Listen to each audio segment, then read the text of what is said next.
ସମସ୍ତଙ୍କୁ ନବବର୍ଷର ହାର୍ଦ୍ଦିକ ଶୁଭେଚ୍ଛା ଜଣାଇ ମୁଁ ଆପଣମାନଙ୍କ ପାଇଁ ଗୋଟିଏ ନୂଆ ଭିଡ଼ିଓ ନେଇ ଆସିଛି। ତ ପ୍ରଭୁ ଜଗତର ନାଥ ଜଗନ୍ନାଥ ଆପଣମାନଙ୍କୁ ସମସ୍ତଙ୍କୁ ଭଲରେ ରଖନ୍ତୁ, ଆପଣମାନଙ୍କର ସମସ୍ତ ମନସ୍କାମନା ପୂରଣ ହେଉ, ଏହା ଆଶା କରି ମୁଁ ପୁଣି ଆପଣମାନଙ୍କ ପାଇଁ 2025ରେ ସମସ୍ତ ପ୍ରକାର ଭିଡ଼ିଓ ଆଣିବାକୁ ଚେଷ୍ଟା କରିବି। ତ ଚାଲନ୍ତୁ ଷ୍ଟାର୍ଟ କରିନେବା ଆଜିର ନ୍ୟୁ ଭିଡ଼ିଓ। ଆଜି ଯେଉଁ ଭିଡ଼ିଓଟା ମୁଁ ଆପଣମାନଙ୍କ ପାଇଁ ନେଇ ଆସିଛି, ଆମେ ଯେଉଁ ପ୍ରତ୍ୟେକ ଶନିବାର କିଶୋରୀ ବାଳିକା ବୈଠକ ବା ଅଦ୍ବିକା କାର୍ଯ୍ୟକ୍ରମ କରୁଛନ୍ତି, ତାର ଜାନୁଆରୀ ମାସ 2025ର ଫାଷ୍ଟ ବୈଠକଟା ଆଣିଛି। ଭାବୁଛି ଆଜିର ଭିଡ଼ିଓଟି ଆପଣମାନଙ୍କୁ ବହୁତ ହି ଭଲ ଲାଗିବ।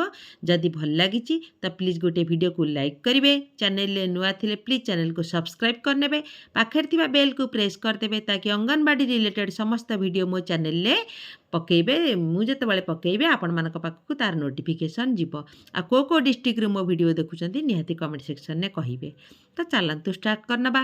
ଅଦ୍ବିକା ବୈଠକ ଡେଟ୍ 4/1/2025 ଅଦ୍ୟତା 4/1/2025 ଜାନୁଆରୀ ମାସର ପ୍ରଥମ ଶନିବାର ଦିନ 12 ଘଟିକା ସମୟରେ ଆମ ଅଙ୍ଗନବାଡ଼ି କେନ୍ଦ୍ରଠାରେ କିଶୋରୀ ବାଳିକା ବୈଠକ ଅନୁଷ୍ଠିତ ହୋଇଥିଲା। ଏହି ବୈଠକରେ 10ରୁ 19 ବର୍ଷର ସମସ୍ତ କିଶୋରୀ ବାଳିକା, ଆଶା କର୍ମୀ, ଯାଞ୍ଚ କମିଟି, ମାତୃ କମିଟି ସଦସ୍ୟମାନେ ଉପସ୍ଥିତ ଥିଲେ। ମୁଖ୍ୟ ଆଲୋଚ୍ୟ ବିଷୟବସ୍ତୁ: ପ୍ରଥମେ ଅଙ୍ଗନବାଡ଼ି କର୍ମୀ ସମସ୍ତଙ୍କୁ ନବବର୍ଷର ହାର୍ଦ୍ଦିକ ଶୁଭେଚ୍ଛା ଜଣାଇ ଆଜିର ବୈଠକକୁ ଆଗେଇ ନେଇଥିଲେ। ଜାନୁଆରୀ ମାସର ଟପିକ୍ ପୋଷଣ ଏବଂ ରକ୍ତହୀନତା। ଫାଷ୍ଟ ୱିକ୍ର ଟପିକ୍ ପୋଷଣ ଏବଂ ସନ୍ତୁଳିତ ଖାଦ୍ୟ ଯାହାକି ଆମ ଶରୀର ପାଇଁ ଅତ୍ୟନ୍ତ ଗୁରୁତ୍ୱପୂର୍ଣ୍ଣ। ଶରୀରର ବିଭିନ୍ନ କାର୍ଯ୍ୟକଳାପ ପାଇଁ ଏହା ଆମକୁ ଶକ୍ତି ପ୍ରଦାନ କରେ।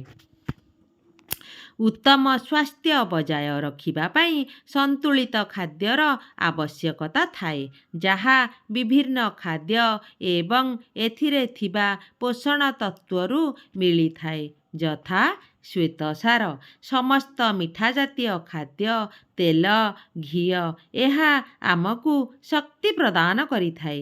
ସ୍ନେହସାର, ଶରୀର ଗଠନକାରୀ ଖାଦ୍ୟ, ସମସ୍ତ ତୈଳ ଜାତୀୟ ଖାଦ୍ୟ ଯଥା ଘିଅ, ଛୁଇଁ, ଶିମ୍ବ, ମଟର, ସୋୟାବିନ୍, ଚିନାବାଦାମ, ବିନ୍ସ, କ୍ଷୀର, ଅଣ୍ଡା ଇତ୍ୟାଦି। ଭିଟାମିନ୍ ଏବଂ ଖଣିଜ ଦ୍ରବଣ ସଂକ୍ରମଣ ଏବଂ ରୋଗର ମୁକାବିଲା କରିବାରେ ସାହାଯ୍ୟ କରେ।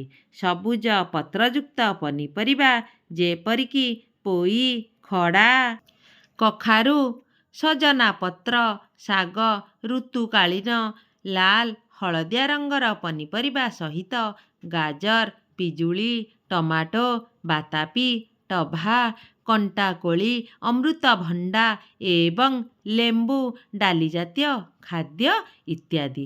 ତ୍ରିରଙ୍ଗା ଥାଳି କମଳା ରଙ୍ଗର ଫଳ ଓ ପନିପରିବା, ଧଳା ଭାତ ଓ କ୍ଷୀର ପରି ଶ୍ୱେତସାର ଜାତୀୟ ଖାଦ୍ୟ, ସବୁଜ ପନିପରିବା ଏବଂ ସବୁଜ ପତ୍ର ରଙ୍ଗର ପରିବା। କିଶୋର କିଶୋରୀମାନେ ପ୍ରତିଦିନ ବିଭିନ୍ନ ପ୍ରକାରର ଖାଦ୍ୟ ଖାଇବା ଆବଶ୍ୟକ କରନ୍ତି, ଯାହାକି ସେମାନଙ୍କ ଶରୀରକୁ ସମସ୍ତ ପୁଷ୍ଟି ଯୋଗାଇଥାଏ। ଧ୍ୟାନ ରଖିବା ପ୍ରତ୍ୟେକ ଭୋଜନ ବେଳେ ଏବଂ ବିଶେଷ କରି ମଧ୍ୟାହ୍ନ ଭୋଜନ ଏବଂ ରାତ୍ରି ଭୋଜନ ସମୟରେ ଭାରତୀୟ ଜାତୀୟ ପତାକାର 3ଟି ରଙ୍ଗର ଖାଦ୍ୟଗୋଷ୍ଠୀକୁ ଅନ୍ତର୍ଭୁକ୍ତ କରିବାକୁ ଚେଷ୍ଟା କରିବା।